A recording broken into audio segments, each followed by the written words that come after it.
Hi, and welcome to the Stop Chasing Skinny podcast, where every single Tuesday we interview a new guest to talk about topics to help you craft your own fit life. The title Stop Chasing Skinny comes from my own personal tagline of life begins when you stop chasing skinny. You see, I spent many years running many miles, taking many classes, and trying many diets, but none of those worked. So finally, I got down to the business of understanding what really matters. And it's not just about how much exercise you can do or how little you can eat. It's everything else that goes into it. So I created this podcast to help you so you can craft your own fit life. Every single Tuesday, you can listen to an interview with a guest, and now every Friday, you can listen to me a second time, where I take questions you have sent to me, and I spend about 15 minutes answering them. You can even feed your brain this nourishing brain food by listening while you're cooking, commuting, cleaning, walking the dog, or just about anything else, because that is how we craft a fit life. Today's podcast guest is a second-time guest, April Reigart. She is going to talk to us about the cookbook that she has created. And I may or may not have been able to write the foreword for it, which was super cool. Such an honor. So April and I go way back. We've been friends for years now.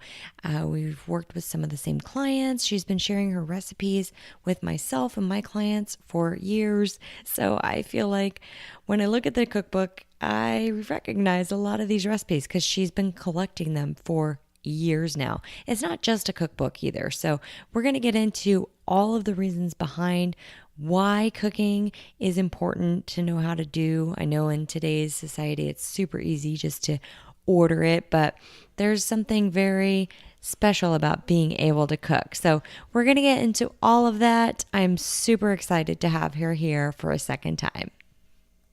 And welcome to the show, April. Thank you for having me. So excited to have you on a second time. You're that good. So could you tell us more about yourself, your background, and more importantly, what you've been up to lately? A cookbook? Yes, I did just write a cookbook.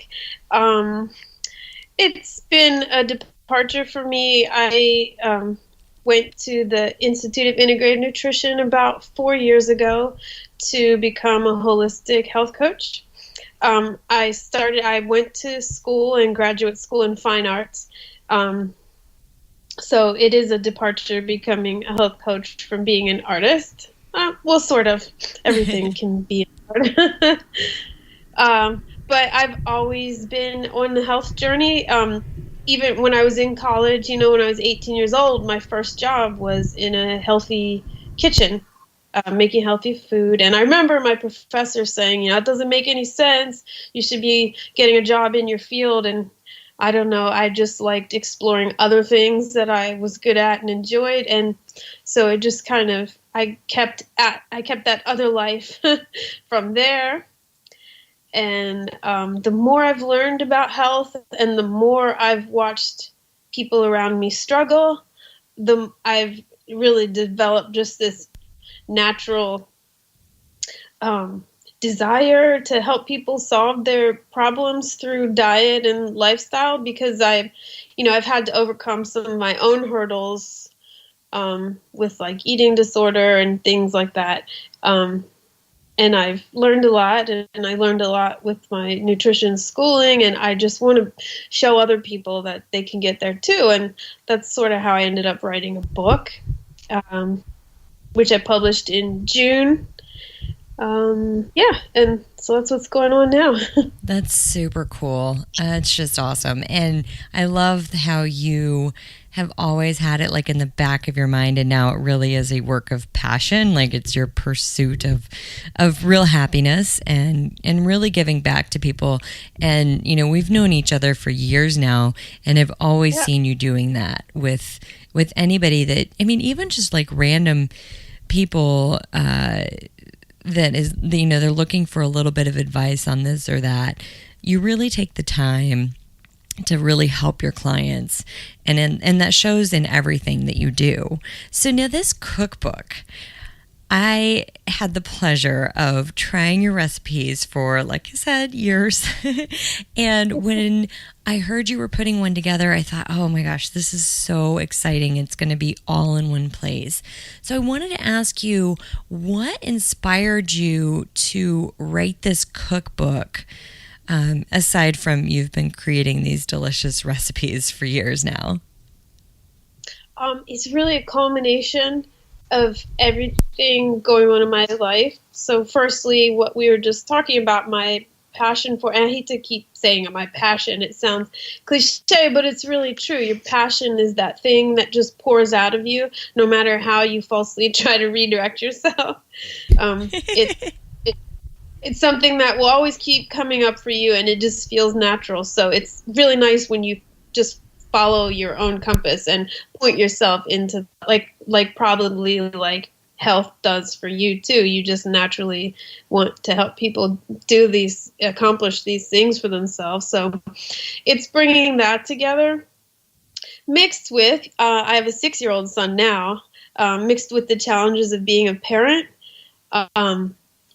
Every parent I know, especially the moms, are always around after school pickup. I'm constantly hearing their struggles. The same conversation happens over and over again. My son, doesn't eat this. He doesn't eat that. I don't know what to make for dinner. My kids are picky. They won't eat what I put down, but I think it was good. I don't have time to cook. It's all this frustration. I'm constantly hearing it, and I get this natural desire to help them get over those hurdles, and help them understand what they can do and ways they can address a picky eater, or how to get the kid to eat better. Or, I hear people talking, organic is really important to me. I hear a lot of people talking about, does it even matter? And I love addressing those challenges for people. Yeah, because you're right. It gets to be very confusing. We get all of these different inputs, and sometimes more information is not necessarily better. It just confuses us even more. And, as a busy mom, you're having to juggle all these other things already. And so between having to decipher which information is relevant, pertinent, actually applies to you, and then even the decision of deciding what to make for dinner, a lot of times your decision making abilities have been just completely maxed out during the day, and now you're sitting here and like, what do I even do? But I love how you pull ingredients together, you put things together, and it's so nutritious the way that you do it too. It's so complimentary. Well, thank you. That's the main goal, is to help people just rely on their own logic and intuition, and to stop all that over information, reading about which thing and which ingredient and what should I make and should I be, excuse me. So that is my main goal, is thinking about who the recipes are for, and answering that, and mainly that I wrote this book for busy families. Yeah, so let's talk about how you bring the whole family into it. I mean, cooking with your kids is not mandatory, but how much fun is that? And how much do you learn, and how much do they learn? These recipes that you put together, it's great because you can really talk about all the ingredients that are going into it, and it's really fun. It can be. I don't know if I personally think of fun when I think of cooking with my child, but I do. I do see it as valuable. It's a valuable interaction and experience for your child to involve them with the cooking and eating. My son is even involved on the ground level of, we get our produce in the spring, summer, fall from a local farm. So he goes with me and we walk around the fields and we get to pick stuff, and we also grow stuff at home. So not only does he get to see how it grows, interact with it that way, but then I'll let him, maybe chop. He loves to make juice, so I let him chop things and throw it in the juicer. It's giving him a whole picture of where food comes from, and and then we can have discussion about nutrition and vitality and all those things. So I do think it's a crucial part in parenting and teaching your kids healthy eating habits. Yeah, that's huge. That will pay dividends for their whole entire life. We're going to take a really quick break and we'll be right back. And today's show is sponsored by Memer Media Group. Memer Media Group is passionate about helping professionals in the fitness industry expand their influence and businesses beyond the confines of their local community. For the very first time in history, health, wellness, and fitness coaches can make a positive impact and earn an income from anywhere in the world. Check out Memer Media Group at memermediagroup.com. MEEMUR Media Group.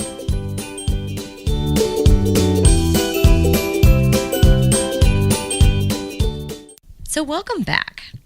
All right, so let's keep talking about these recipes and really the method to your madness when you put them together. I had mentioned before that there are different combinations, that the recipes are complementary, but can you explain to the listeners what I mean when I say that? Yeah, so I'm really thinking about average parents that I know when I was putting the recipes together. And myself, the things I go through too, which is you're busy at night, which is actually why I call the book Dinner Rush, because those hours between once they get out of school until like 7 p.m., for most people, and in my own experience, are just really hairy, rushed, crazy hours because there's so much you're trying to fit in. Many people take their kids to after school activities, music, lessons, sports. Half the time my son just likes to stay on the playground for 2 hours. But at any rate, you get home kind of late, and then there's things like homework and getting ready for bed and all that stuff. So there's a limited amount of time, and you don't want to then spend hours in the kitchen creating some big fancy meal or following some lengthy ingredient list on a recipe and discovering you don't have 5 of the things on there. So I want the ingredients to be simple. There's nothing in my book that you haven't heard of, maybe 1 or 2 things, but they're still easy enough to find. Nothing you haven't heard of, and things that you may, if you also follow my pantry stocking advice, things you probably have on hand. I usually have everything on hand that I need to whip up dinner in a flash. And again, keeping the recipe small so that you're not, I can't stand when I see a recipe and it's like in 2 separate columns, it's just so long and all these steps, and I think, forget it. I just want to, and also my recipes to be like, once you've made it 1 or 2 times, you could probably just then evolve it into your own and do your own thing with it and not even need to rely on my recipe. So that's sort of what I used to think about writing the recipes, and they're all my own creations. That's awesome. And you're right. Like, it's great whenever you don't have to go back to something every single time. I mean, it's there if you need it, but how much easier is it if you can just, use yours in the beginning, and then now this is what you do, and you can make little variations on it for your own taste. Yes, absolutely. And I also want people to understand that nutrition doesn't have to be complicated. I feel like when people maybe are stuck in a rut of a certain way of eating, relying on fast food and takeout, and just discovering that maybe the things they're eating aren't so healthy and they want to change, but it seems like there's a huge barrier to the change.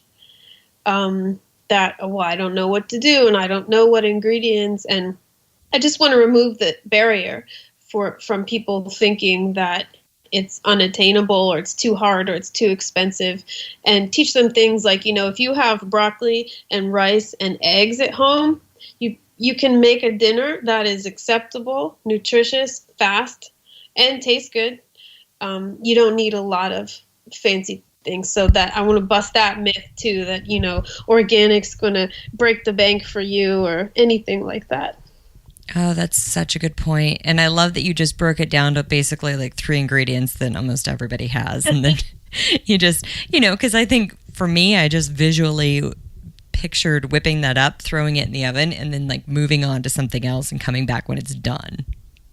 Exactly. And if you can do something like that, all the better, because everyone has, even non-parents, right? We all have other things we need to get done rather than spend hours getting our meal ready. Yeah, you're right. And non-parents too. I don't have kids, but I find myself running around all the time and, figuring out those recipes, those go-to things, I love that you said you have a pantry stocking tip in your book too. I think that's huge. A lot of people try to find people to help them, trainers, nutritionists, whatever, help them, navigate a grocery store. So that's great that you have a list included where somebody can take that, go into the grocery store, figure out what they need to get on that list, and then be able to prepare almost anything in your cookbook, pretty much, right? Yeah, pretty much. Mm-hmm. Yes, and I want to bring people back to cooking at home too. I don't want them to feel intimidated about cooking at home. The revolution in cooking for yourself, it's really come full circle. In the 70s, when it was women's liberation time, the food corporations, the giant food corporations, they really saw an opportunity to step in and not so much help the situation, but profit off the situation. They saw this revolution where women were going to work. So the man and the woman in a traditional household were both at work all day. And the food corporations took it as an opportunity to step in and say, hey, they didn't say, hey, you should share the cooking. Hey, ladies and gentlemen, why don't you take turns cooking? I mean, they didn't do that. What they said was, we'll cook for you. Here, have some frozen TV dinners, have a bucket of chicken for a, $5 meal deal. They just stepped right in and they saw a money-making opportunity, and it's been picking up speed ever since. And we're seeing the results today. I feel like a lot of people don't want to see the connection between diet, lifestyle, and health. They feel like health is something extra that just happens to you by bad luck. And sometimes that can be the case. You can't control every little thing, but generally health is not just luck of your draw. You actually do have a lot of control over it. And, and we see like diabetes and obesity are like at skyrocket rates these days. They used to call type 2 diabetes adult onset diabetes because you only saw it in an adult. Well, now so many children have it. I mean, we went from like 0% in children in the 80s to like a couple 100%. I don't know the exact number, but it's an astronomical percentage rate of children have type 2 diabetes now. And it's everything to do with diet. It didn't just come out of nowhere. Everyone's genetics didn't just suddenly change. Yeah. It's from this industry and food policy, and I don't mean to go political, but it is. Well, yeah. And you're right. And I think that a lot of times people don't understand the whole cause and effect. And, a lot of times we only look at what's right in front of us. And so, we don't look back to see like the 50s, the 60s, the 70s. We don't understand why they started making white bread, why they started bleaching the flour, how we used to eat it. A previous recording that you and I did talked about how our ancestors knew how to sprout their grains and they knew about the benefits of fermentation. And, these days we just don't do it. And I think a lot of times we are just hyper focused on what's happening right now or maybe some recent history, but not even as far as like what you said with the 70s. And if you think about it, if you grew up in that era and your parents were not cooking for you, you didn't learn these skills, and therefore now how do you know how to cook for your own kids? And now they're not learning the skills, and now it just seems like this huge, cumbersome, foreign task that you're like, oh my God, how am I going to do that? But if you're doing it in front of your kids, your kids are watching you cook every night and they see you taking the time and you don't see it as a huge burden, although it is work. I think it's just reframing how we see things. And you're right, the long-term effects are huge. And I think, so like all the political stuff is really tough, but you are taking control in your own home, right? Yeah, it is about reframing how you see things. Because like I said about if you have broccoli and eggs and rice earlier, it's, all the hurdles we tell ourselves like, well, I don't have time. It's actually faster than just ordering something and waiting. You have to be taking action, but you're going to have dinner faster than if you called and waited for the delivery and ordered, and then you're controlling the ingredients, so you're not adding azodicarbonamide or all the other wonderful things that are in fast food that aren't sitting on your shelves in your kitchen. So you have control over the ingredients, you have control over the salt and the sugar and how much fat and the type of fat. There's a lot of unhealthy fats used in industry, and it's about profits for them. And you have to use your logic to just understand that you don't have to read any articles. You don't have to follow anyone else's thoughts. You can just use your own sense of reasoning about what's put out there in front of you versus just sticking to whole food ingredients and whipping them up for yourself. What a concept. No, I'm just kidding. No, it's so true though. It is true. And we think that, we are so inundated with knowledge, and we think that we have to be told how to do every single thing. And while knowledge is good, we have to learn how to think for ourselves. And I think that sometimes we forget how to do that, and we just automatically turn to somebody else to tell us how to do everything. And then we end up with a problem because you're not always like, they don't have your best interest in mind all of the time. Absolutely. And just, I can't really, I have a hard time believing that a giant food corporation has my best interest in mind when they put inflammation-causing fats, chemicals, food dyes. When they put all those things in the food, I really don't believe that it's about me. And, and that's why I say about using your logic, because I definitely hear all the arguments. And a lot of people are like, well, this science report says, and that's science, and do you really think the corporations are trying to hurt you? And it's like, well, okay, you don't have to get into all the semantics and all that stuff. Just trust your gut.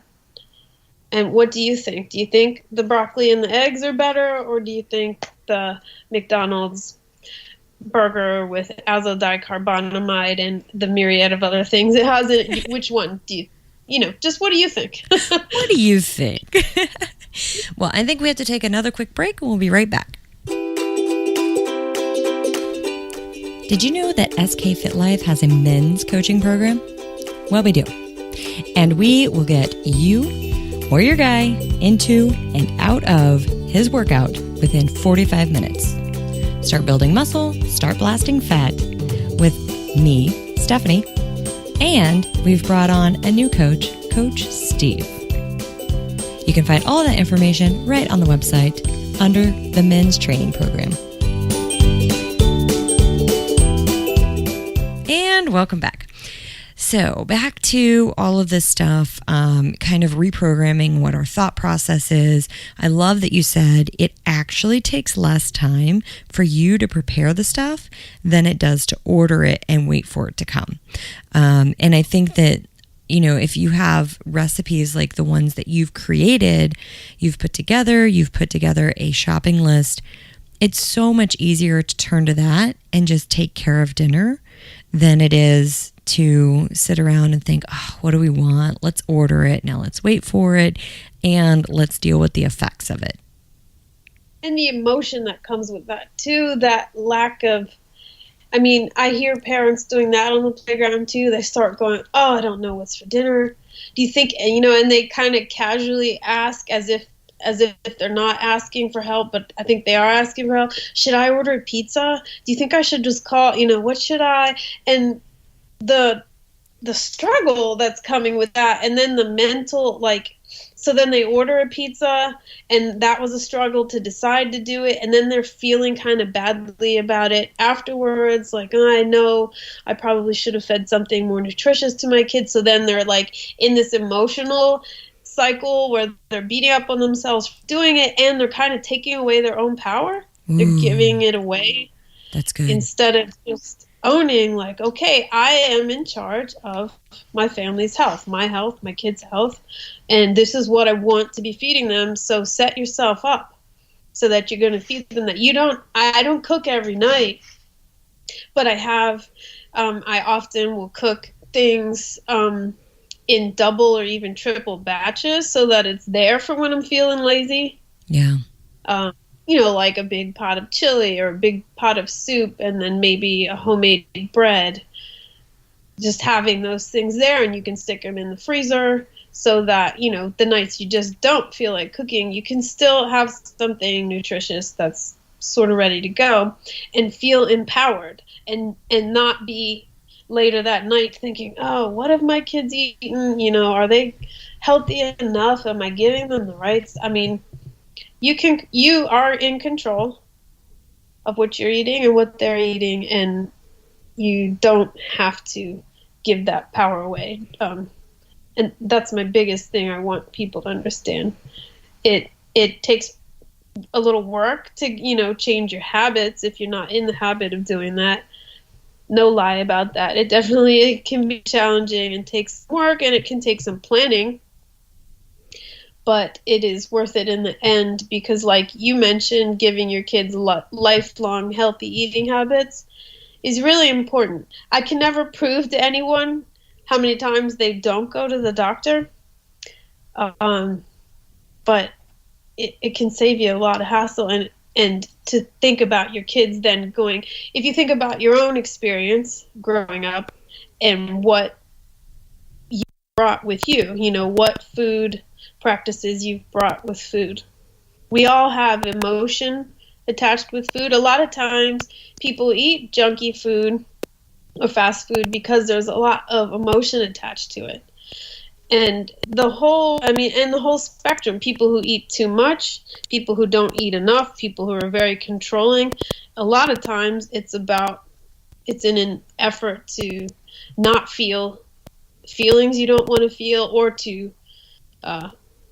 to attach to like a sense of comfort or other feeling that you want to bring up again. And we bring all that stuff with us when we become parents. And if you think about how that affects you and your own health and what you want for your kids, maybe that can be motivation to take some steps towards change as well. Yeah, that's huge. So 2 things about that. One thing, so I totally used to way overeat and loved the feeling being full and just, oh man. And even if it was healthy food, I wanted to eat it all. But what I found was that on the days that I cooked, so especially like when I did those competitions and I did a lot of meal prepping, on those days, I just needed to spend time with the food. Like I would cook all this food, and at the end I would go, oh yeah, I needed to eat some of that. But it was more just time spent with it versus just grabbing something and now you're like spending time by eating it. And then the other thing too is I think, I just take it for granted. It's kind of common knowledge to me, but from a marketing standpoint, any company knows that once you get somebody hooked, it's easier to keep a customer than it is to gain a new one. And so a lot of fast food places and junk food knew this as, knew this from the beginning, and they wanted to get kids hooked. And so, enter Happy Meals and things like that, because now you've created this customer from a very early age. And as they grow older, when they want to reach back to their childhood for something comforting, well, guess what that is? That's Happy Meal. And so you're right. Like, there is this programming, there are these emotional attachments. And for me growing up, I grew up in a very rural area. We really didn't have money. So we ate mostly what my dad either caught or killed, and then what was grown in my grandparents' garden or whatever was canned. And I remember thinking, oh, we're so poor.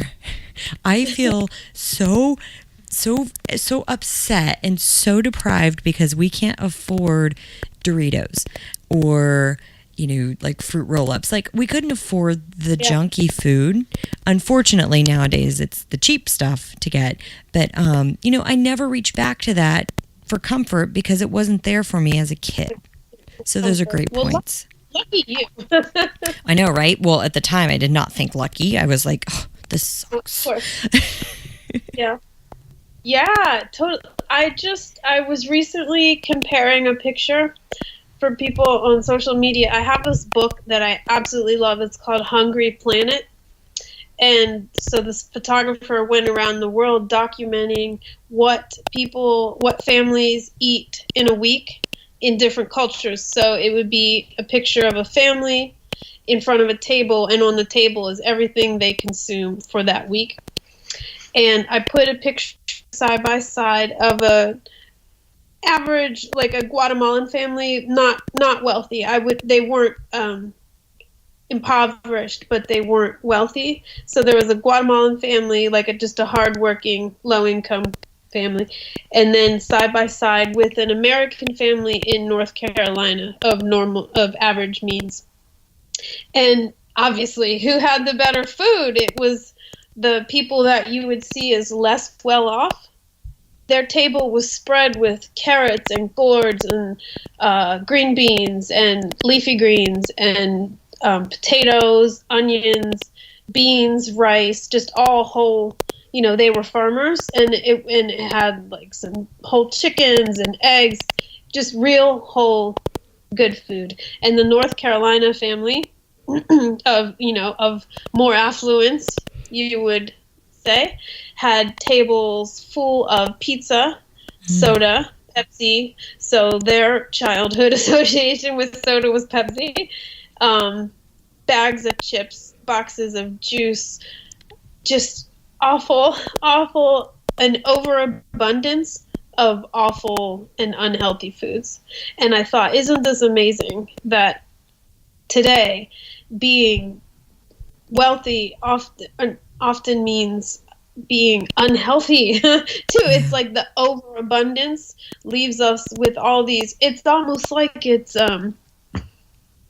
sometimes I go in the grocery store and I'm like, it's like a circus, It's not about about necessity anymore. It's like the companies are playing with the food, like they turn it into toys, like the cereals with the cartoon characters on it aimed at kids, and they come in like blue and red colors and crazy colors that you wouldn't normally find in the natural food world. And it's like there's just so much food here, we're just playing with it, like turning it into toys and candy and eating too much of it. And people are walking around the store loading their carts with cookies and soda and bags of chips, and it's like, I don't know if I'm conveying what I'm saying very well, but it's like it's a joke almost, because that's not about fueling yourself. That's not about taking care of your body. It's not about your health and your wellness, and it's not about growth. It's just become this loose plaything instead of being an actual means of survival and good health. I think you made your point very well. I thought it was excellent. You're right. You're right, because now it's how much can we sell, how much can we consume, and how can we get people to buy it, and we miss the point, of fueling our bodies. And then you're right, like maybe we eat something that's not good fuel, or we feed our families that, and now we have so much guilt associated with it. Like, it's a lot of time and energy wasted, to tell you the truth. So much so. And like you mentioned, the Happy Meal, not only is that an association for you as an adult with like a good time when you're a kid, but then parents are passing it on to their kids. When their kid is upset or they want to reward their kid, then they think, okay, I'll take you to McDonald's because that's what made me feel good when I was a kid. So now I'm going to take you for that Happy Meal. It's like endless branding. These companies are creating generations of customers through grabbing your emotions. Yeah. It's incredible, really. Yeah. Well, and I mean, I think that, like I said, I take it for granted. I think you take it for granted. I try to pay attention to the marketing stuff, and, I've studied marketing a good bit. I'm in grad school studying marketing. So when I see these things, I recognize it. And, it's pretty awesome once you can recognize it, and then you're like, oh, I totally see what you're trying to do to me here. So, and then it's even more of a choice. Like, am I going to buy into it, or am I going to decide that no, I don't want that? But there's a lot of this like underlying subconscious stuff, and we don't really realize what's going on. And I think a lot of times we default back to my willpower sucks. And it's not just about your willpower. It's so many other things that go into it. So I think, you hit on so many different points that are so relevant and help the listener a lot. So thank you so much. Thank you. Yeah. Thanks for listening. Yeah, so can you tell us more about where somebody can find your cookbook and how somebody could find you online? My cookbook is on Amazon. So you could go to Amazon and type in my name, April Dawn Reigart, or you could type in Dinner Rush. It has a subtitle, but it's a busy parent's guide to better nutrition with recipes. But if you just type Dinner Rush, you'll only get two things, my book and some old movie. So it'll be there on Amazon. And I'm on Instagram at April Dawn Reigart. Awesome. And you always post wonderful pictures of this food that you've been cooking. So if you like food pics, that's great. And it's so healthy for you. So if you see it and you're like, oh, I am craving that, then that's a good thing. If you see like, I don't know, marketing messages from pizza companies and you go, I'm craving that, maybe not such a good thing. Awesome. Well, thank you so much, April. I really appreciate your time. Thanks for having me on your show. Yeah, thanks for being here again.